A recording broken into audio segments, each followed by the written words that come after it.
Bonjour et bienvenue sur ma chaîne YouTube. Aujourd'hui, comme je vous avais promis, ça va être le cours sur les couleurs. Donc, vous allez apprendre à dire en japonais les principales couleurs. Donc, on va commencer bien sûr avec des couleurs qui ne sont pas des couleurs en réalité. Donc, commençons avec le blanc. Le blanc. Donc, blanc, on dit shiro. Shiro. OK? Donc, shiro, ça veut dire blanc. Shiroi, ça devient un adjectif. Donc, souvent, on va dire, bon, moi, que j'ai la peau très pâle, ben, souvent, les gens me disent shiroina, shiroina. Donc, ça veut dire que, ouais, j'ai vraiment la peau très claire. Donc, shiro. Shiro, c'est le nom de la couleur. Ben, c'est pas une couleur, mais bon, ça veut dire blanc. OK? Donc, shiro. Oui, vous pouvez faire une pause aussi quand je vous montre ça, là, comme ça, vous pouvez faire une pause et puis vous notez dans votre carnet de notes et tout. Donc, le noir, on y va avec le noir. Noir, on dit kuro, kuro, kuro. Donc, voilà. Kuroi, encore là, ça devient un adjectif. Si, mettons, on arrive dans une pièce, puis il fait complètement noir, ça dit kuroi, non, kuroi, kuroi. Donc, ça veut dire il fait noir, c'est bon, c'est comment dire. Kuroi, c'est un adjectif. Ben, kuro, ça veut dire noir. Donc, kuro, kuro. Maintenant, voilà. On y va avec le bleu. OK? Ao, ao, ao.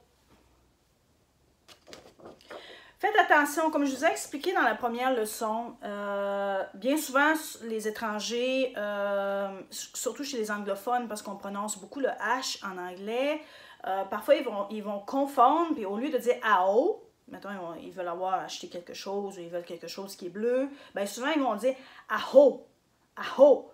Ben là, si vous dites aho et que vous prononcez un H, ben là, savez-vous ce que ça veut dire? C'est une insulte. Ça veut dire espèce de connard. Donc, aho, ça veut dire connard, imbécile, con.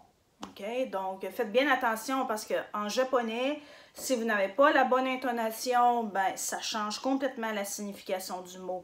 Et si vous dites aho, c'est vraiment une insulte et c'est vraiment pas un mot à utiliser. Ben, c'est un mot à connaître, mais c'est pas un mot à utiliser, surtout si en plus vous voulez parler du bleu. Hein? Donc, si vous voulez parler du bleu et vous dites continuellement aho, aho, ben là, vous risquez d'agacer. Hein? Donc, faites très attention à ça. Ao. Ao, ça veut dire bleu. OK? Maintenant, on y va avec le rouge. Le rouge. Rouge, on va dire aka. Aka. Aka. Si vous dites haka, ben là, vous parlez d'un cimetière. C'est pas insultant, mais si on veut parler de quelque chose qui est rouge, puis que la personne en face de vous, ben, elle pense que vous voulez savoir c'est où le cimetière le plus proche, ben disons que c'est pas... bon, finalement, vous avez raté votre communication. Puis si finalement, vous voulez parler, parce que bon, il y a beaucoup de cimetières qu'on peut visiter au Japon, très intéressants, qui sont aussi enregistrés à l'UNESCO et tout ça. Et si vous voulez vraiment parler d'un cimetière que vous voulez visiter, mais que vous dites aka, ben là, la personne elle va être complètement confondue, puis elle ne saura pas que finalement, vous voulez parler d'un cimetière. Donc, si vous voulez parler d'un cimetière, s'il vous plaît, prononcez le H, parce que sinon, la personne, elle va penser que vous parlez du rouge. Donc, aka, aka. OK? Soyez bien prudents là-dessus, parce que ça change complètement le sens des mots. On y va avec le vert. Bon, le vert, heureusement, ça va. C'est facile. Midori. Midori. OK? Midori. Midori. Vous pouvez faire une pause et noter. OK? Ici, on y va avec le jaune, bien sûr. Le jaune. Kiro. Kiro. OK? So, vous appuyez un peu sur le I pour que ça fasse kiro. Comme un I que vous étirez un peu. OK? Kiro. Parce que si vous dites juste kiro, ben ça veut rien dire. Donc, kiro. Comme je disais, les Japonais, ils sont très, très, très pointilleux et sur la prononciation. Et si vous n'avez pas la bonne intonation, ben, la personne ne comprend pas. Je dis pas qu'elle fait exprès pour pas comprendre, mais bon, il faut bien s'entendre que bon, le Japon, c'est quand même un pays insulaire, c'est très homogène aussi. Ils ne sont pas habitués non plus de fréquenter de façon régulière des étrangers. Donc, si vous n'avez pas la bonne prononciation, soit que ça fausse la communication, comme je disais, si vous dites Aka, mais que finalement vous voulez aller visiter un cimetière célèbre, ben, la personne ne comprendra pas que vous voulez visiter un cimetière, puis elle va penser, elle, dans sa tête, à voix rouge, quoi, à voix rouge. Donc, vous voyez, c'est ça. Et puis, si finalement vous dites Kiro, puis que Kiro, ben, finalement, ça ne veut rien dire en japonais, mais la personne, c'est comme si finalement il y avait comme un voile, puis elle vous regarde, puis elle sait pas trop, parce que moi je l'ai expérimenté ça au début, quand je suis arrivée ici au Japon, j'avais vraiment pas la bonne prononciation, je savais les mots, tout ça, mais j'arrivais pas justement à savoir quand utiliser le H, puis quand il fallait pas l'utiliser, ou bon, s'il fallait avoir un I long, ou que c'était un I court, finalement, ben, les gens me comprenaient pas, puis ça me mettait vraiment folle, quoi. Donc voilà. Ça, on y va avec le gris. Le gris. Le gris, on va dire Nezumi Hiro. Hiro, bon, ça veut dire couleur, hein? So, Hiro. Donc, Nezumi, ça veut dire une souris. Donc, littéralement, ça veut dire la couleur de la souris. C'est mignon, je trouve. C'est quand même une bonne idée, hein? C'est pas bête. Donc, Nezumi Hiro, ça veut dire gris, mais en même temps, vous venez d'apprendre deux nouveaux mots avec cette couleur-là. Nezumi, Nezumi, qui signifie une souris, et Hiro, qui signifie une couleur. OK? Donc, voilà, Nezumi Hiro. Nezumi Hiro. La couleur de la souris. OK? Voilà ici le bleu pâle, le bleu ciel, le bleu de Marie, appelez ça comme vous voulez, bleu ciel, bleu pâle. OK? Sora Hiro. Donc, encore là, le mot Hiro qui veut dire couleur. Sora, ça veut dire le ciel. Donc, la couleur du ciel. C'est pas bête, hein? C'est très imagé. Je trouve ça bien, en tout cas. Donc, Sora Hiro. Sora Hiro. On y va avec le mauve. Donc, on va dire Murasaki. Not Murasaki, hein? Ça veut absolument rien dire. Murasaki. Murasaki. Donc, vous prononcez S. OK? Murasaki. Murasaki. Mauve. Bon. Pour le rose, il n'y a pas de changement avec l'anglais, parce qu'en anglais, le rose, ça signifie pink. OK? Donc, en japonais, on va dire pinku.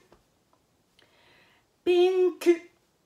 Et on va prononcer le U. Ça, c'est assez typique des mots étrangers. Bon, les Japonais existent que les étrangers maîtrisent parfaitement la prononciation de leur langue maternelle, mais d'un autre côté, quand ils parlent les langues étrangères, ils les déforment, donc c'est assez cocasse. Donc, au lieu de dire pink, parce que si on dit pink, bien souvent, ils ne comprendront pas. Oui, ils vont faire semblant de ne pas comprendre. Donc, on dit pinku. Pinku. Donc, c'est rose. OK? C'est la même chose aussi avec l'orange, en anglais orange, OK? Donc, ils vont dire orangey, orangey, orangey. Donc, ça veut dire orange, OK? So, encore là, c'est issu de l'anglais et ils le déforment en mettant un i, donc orangey, orangey, OK? Maintenant, on y va avec le brun. OK, le brun. Le brun, ça va être cha, cha, cha, hiro. Hiro pour couleur. Le cha, ça veut dire du thé. Donc, encore là, ça, c'est pas bête. La couleur du thé. Même si, finalement, au Japon, la plupart des Japonais boivent du thé vert. Mais il y a aussi le fameux thé brun qui est très connu aussi. Donc, cha, hiro. Cha, hiro.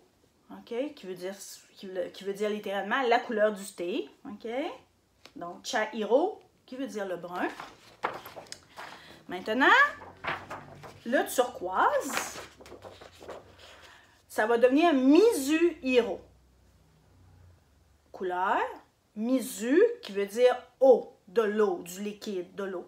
Hein? OK? Donc, parce que bon, au Japon, la mer, c'est vrai qu'il y a des endroits où vraiment c'est une couleur magnifique, c'est turquoise, il y a aussi des lacs magnifiques, des rivières magnifiques aussi qui prennent des couleurs vraiment comme dans des tons turquoise comme ça. Donc, c'est probablement pour ça qu'ils ont décidé de dire Mizuhiro, couleur de l'eau, qui signifie le turquoise. Donc, Mizu-o, hiro, couleur. Maintenant, on y va avec les couleurs métalliques. Donc, vous avez l'or, je ne sais pas si ça paraît bien sur la caméra, mais en tout cas, bon, or, hein, de l'or. L'or, ça devient kin. Kin. Donc, si vous entendez kin, ça veut dire la couleur or, mais ça signifie aussi le métal. Hein? Une chaîne en or, c'est kin. Hein? Donc, kin, ça veut dire l'or, mais aussi le métal. OK? Donc, c'est bon à savoir. Kin, la couleur or, mais aussi le métal. Maintenant, l'argent. OK? L'argent. L'argent, on va dire gin. Gin. OK? Gin. C'est la couleur, mais c'est aussi le métal. Et vous avez aussi le bronze, ici, le bronze. Do. Dites pas do. Hein? Do. Avec une intonation basse. Do. OK? Ça signifie le bronze et c'est aussi pour le métal. Maintenant, pour terminer, si vous voulez parler de, par exemple, un bleu foncé, un marine ou peu importe, OK? Foncé, la couleur, vous dites, par exemple, ao, koi. Koi ao. Ça va signifier bleu foncé, qui peut être du marine ou bon, peu importe. Koi, ça veut dire foncé. OK? La couleur, tu la veux plus foncée. Koi. Koi. OK? Koi. Maintenant, si vous voulez parler d'une couleur plus pâle, usui. Usui. Usui. Ça veut dire, ça signifie pâle. Donc voilà, usui. Usui. Donc, ça termine le cours d'aujourd'hui au niveau des couleurs. Donc, j'espère que ça va vous aider. La prochaine leçon, ça va être la nourriture. Parce que bien sûr, quand on voyage, c'est quand même important de connaître le nom des aliments. Parce que quand on va dans un restaurant, parfois, ça arrive qu'il n'y a personne qui puisse vous répondre, même en anglais. Hein, parce que, bon, on a tendance à penser que tous les Japonais peuvent s'exprimer en anglais. Je vous le dis d'avance, c'est faux, mais de toute façon, il y a des Français, des Québécois, des Africains, peu importe, je ne sais pas qui me regarde, peu importe où vous vous trouvez dans la francophonie. Il y a plein de francophones qui ne peuvent pas parler non plus anglais, donc ne vous attendez pas que vous allez recevoir un service en français si vous décidez de voyager au Japon. Donc, c'est super important d'apprendre ces mots-là si vous voulez vraiment survivre et puis rendre votre voyage beaucoup plus agréable. Puis pourquoi pas si vous voulez vous expatrier, vous épouser une japonaise, bon, tout ça. Vraiment, ça va vous simplifier la vie si vous apprenez de là où vous êtes à maîtriser, disons, les rudiments de base du japonais. Donc, la prochaine leçon, ça va être la nourriture, les aliments, le nom des aliments. Vous allez apprendre grosso modo, comment on dit viande, fruits, légumes, tomates, patates, pommes de terre, tout ça. Donc voilà, donc je vous en remercie. C'était un peu long, mais bon, c'était un cours aussi qui contenait beaucoup de matière. Donc, n'oubliez pas d'étudier, et puis vous vérifiez vos notes et tout ça. Donc, on se retrouve pour la prochaine vidéo, la nourriture. Merci et au revoir.